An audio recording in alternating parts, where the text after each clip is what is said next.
Thank you so much, Professor Malhotra. I now request our final speaker, Dr. Pathak, to say a few words.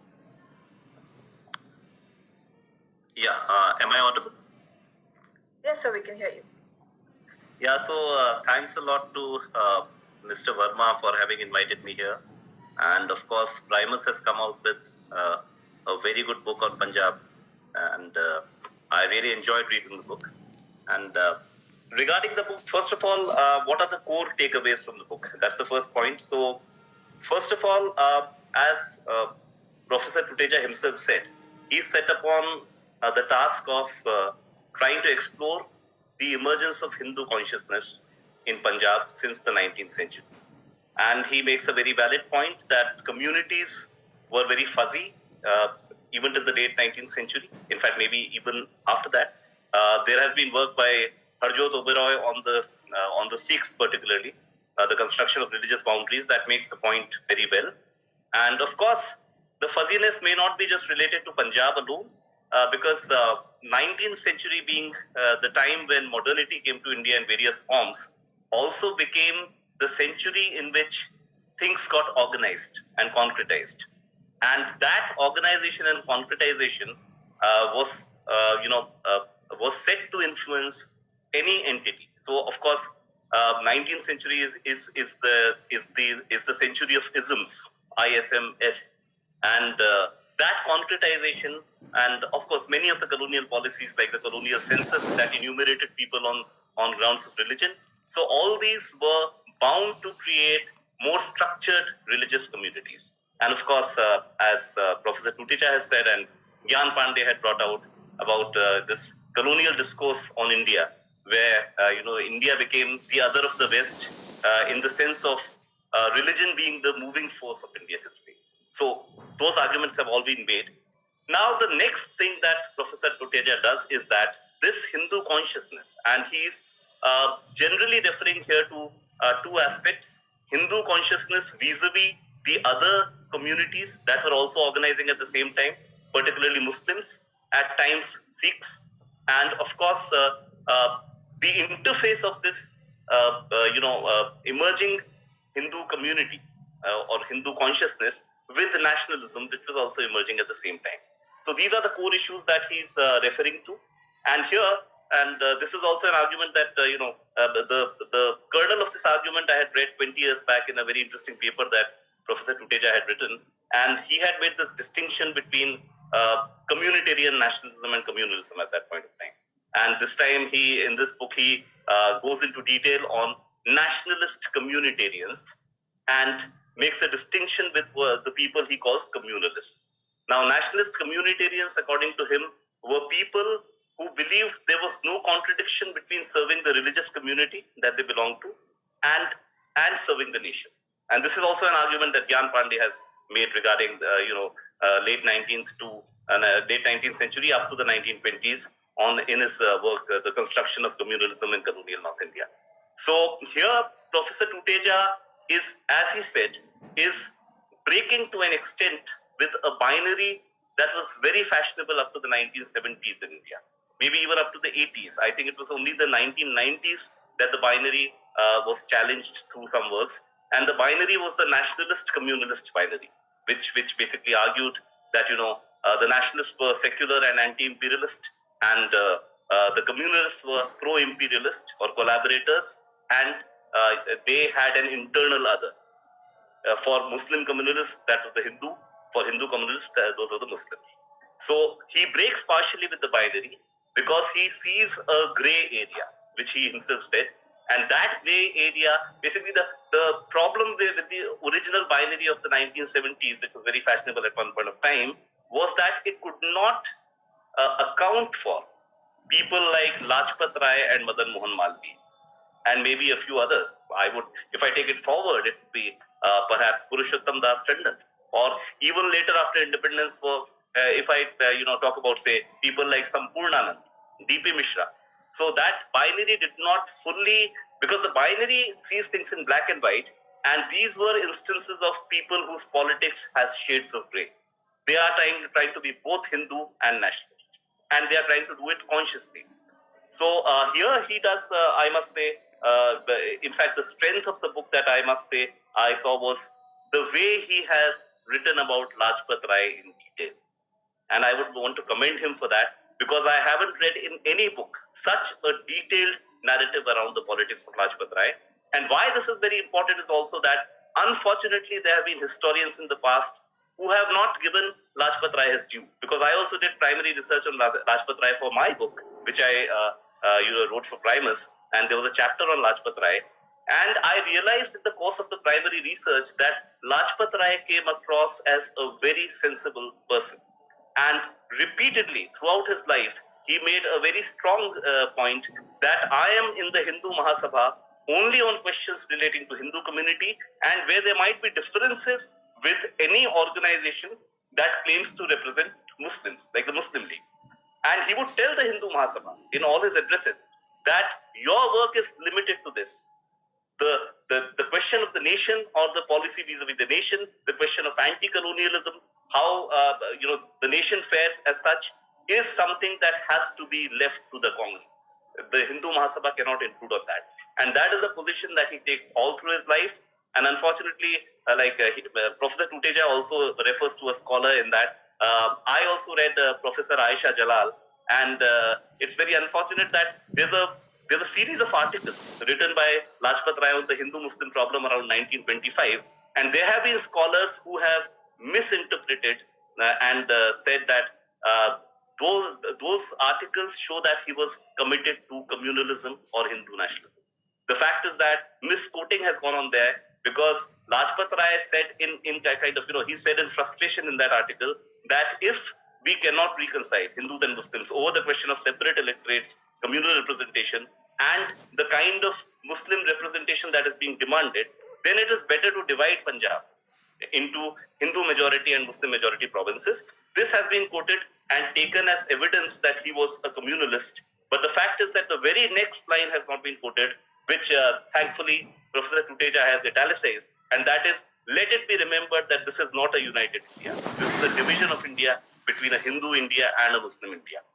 After that also, I find something very commendable about Lajpat Rai. That is, despite being in the Hindu Mahasabha, on the Simon Commission, he took an openly antagonistic position to the Hindu Mahasabha.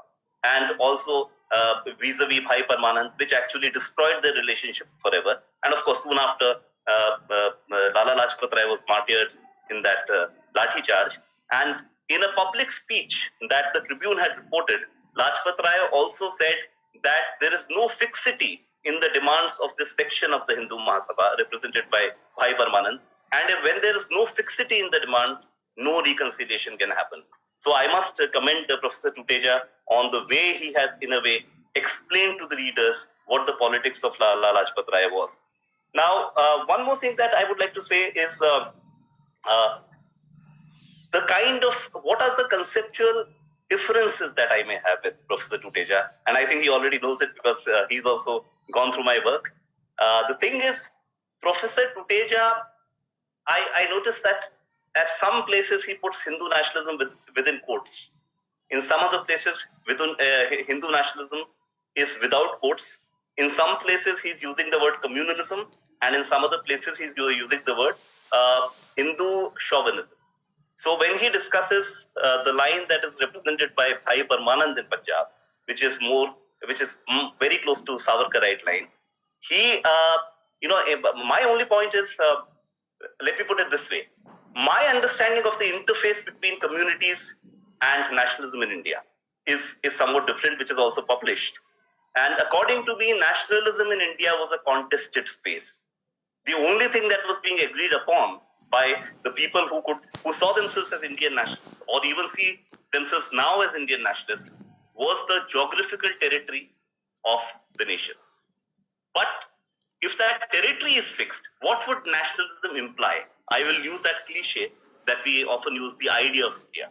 What would be the idea of India, or what would be the common sense that would inform being Indian? And here there was a contest all through. In that contest, there were some people like Jawaharlal Nehru, like Bhagat Singh, who would take very much a modernist and secular line. In fact, of course, Nehru's discovery of India is very much a civilizational text. But that apart, Nehru as Prime Minister and I would say Bhagat Singh as a very well-known national freedom fighter, he took a line that was very consciously modernist and secular. Then there were people like Mahatma Gandhi, at one hand, who were more I would say, accommodative of the minority, and there were people like Lajpat Rai, who would say that, okay, India belongs to all, and all communities are valid, but there has to be a fair bargain between communities within the nation. So these people were people who saw the community as also the nation as legitimate. At the same time, there was also a third vision of nationalism in India, which saw the community as nation. And this vision, as Gyan Pandey beautifully brought out, what is communalism? Communalism is a category that was constructed sometimes in the 1920s, when secular nationalists felt that there is too much of Hindu-Muslim strife because of people who are trying to strengthen their communities also. And at that time, this category gets constructed, which says that those people who believe that, you can serve the community and be nationalist and think in communitarian terms, those people are communal. They are not nationalist. So, but in their own imagination, those people were nationalists. And in fact, I remember that 20 years back, I had asked this question to Professor Bipan Chandra, and I had asked him that if you say that nationalism in India had to be secular and anti-imperialist, how is it that there's a nation state called Pakistan next door, which is considered a nation state? So is it a nation state or a communal group? Because it was formed out of a process that was neither secular nor anti-imperialist. So I think this is one difference that Professor Tuteja already knows about. The other is that I also do not believe there has been a convention in historiography in India since independence to see the freedom struggle as nationalism or the national movement. The two are seen as synonyms. So to be a nationalist means you must have been a freedom fighter. Now, in this case, again, the freedom struggle was a method that was followed. Anti-colonialism was a method. Nationalism was an imagination that there is a nation, and also differences as to what constitutes the nation, how the nation and the national space has to be colored. So in this sense, in fact, Professor Tuteja rightly points out that Professor Panikkar, in one of his papers, said that the political aspect of nationalism, the freedom struggle came later. Before that came reform movements that sought to imagine or construct a nation within the social and cultural realm. So I would also say that people could be nationalists without being freedom fighters. It was always possible. And in this sense, I would say that my sole disagreement, of course, I'm not going into which is a better vision of nationalism or which is a worse vision of nationalism, that every citizen is free to kind of understand in their own ways. But certainly, I would see there have been practically two contesting visions of nationalism in India. There are three technically, as I said, but the secular vision and the composite culture vision often tend to come together because they believe that the nation should not have any internal sense of the other. And often the vision of community-centric nationalism becomes an alternative vision. So what we are seeing in India today, for instance, is that the community-centric vision, which was represented by say, Bhai Parmanand or Savarkar, has become, for the moment, the hegemonic vision. In the times of Jawaharlal Nehru, it was basically the secular or / composite culture vision that was hegemonic. So there's a cycle. It's a contest, and I think that it is very important as historians or researchers in history to first see the contest for what it is. So this is one thing that I would say, and so roughly one disagreement again with Professor Tuteja, and this also happened 20 years back when we talked. Professor Tuteja somehow believes that Swami Shraddhanand was not quote-unquote a Hindu nationalist. But I feel that Swami Shraddhanand was also very much within the quote-unquote Hindu nationalist stream, and Swami Shraddhanand's Shuddhi movement, that apart, one of the reasons he cites for his dislike for the Congress before joining it briefly during the non-cooperation movement is that he says that the Congress exerts too much to get Muslims on board, just to make a show out of it. And in Inside Congress's work, he says that in the Lucknow session of the Congress, when he attended there, he says that all the Chandu Khanas of Lucknow were emptied so that a composite culture show could be created. So in that sense, I would say that Swami Shraddhanand's politics and the fact that he after when non-cooperation movement, he was part of the movement. He had also bared his chest before the police near Jama Masjid, but he also found a pamphlet written by Nizami, and he raised a stink about it and said that tomorrow the Maulanas will call the Hindu kafirs and they will not hesitate to kind of attack the Hindus. So I would say that he was very much in the same stream. Of course, within a single stream, there are always differences. Just like there are differences between Gandhi and Nehru and Patel. Similarly, there are also differences between Shraddhanand and Bhai Parmanand and some others. So that is another disagreement that I have with him. That apart, I must say that the expanse of the book. Okay, one more point, Professor Tuteja. That is when we talk about distinctive visions as compartments, sometimes what happens, individuals follow trajectories.